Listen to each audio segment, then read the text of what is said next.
اور اب آپ کو بتائیں کہ زیر زمین پانی نکالنے والوں پر بھی ٹیکس عائد کرنے کی تیاری کر لی گئی ہے۔ کراچی والوں سے زیر زمین پانی نکالنے پر میٹر لگا کر رقم وصول کی جائے گی۔ سندھ حکومت نے گزٹ نوٹیفیکیشن جاری کر دیا ہے۔ کارپوریشن، تجارتی استعمال، پیکیجنگ، تعلیمی ادارے، ہوٹل شامل ہیں، جبکہ restaurants, manufacturing, processing, operative society بھی شامل ہیں۔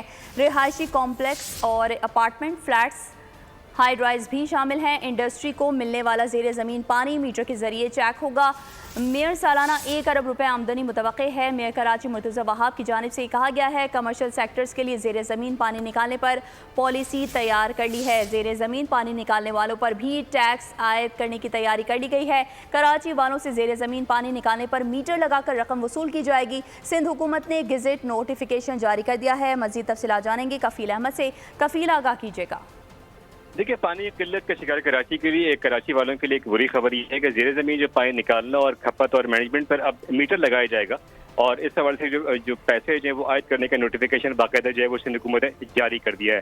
میں آپ کو بتاؤں کہ کاؤنسل آف اکنامک انرجی جو جرنلسٹ ہے اس کے ساتھیوں سے بات کرتے ہوئے میئر کراچی نے انکشاف کیا ہے کہ نوٹیفیکیشن کا اطلاق کراچی ڈویژن اور اس کے اضافی جو علاقے ہیں ان پر کیا جائے گا۔ اس میں کارپوریشن ہے، تجارتی استعمال ہے، پیکیجنگ ہے، تعلیمی ادارے ہیں اور سب شامل ہیں۔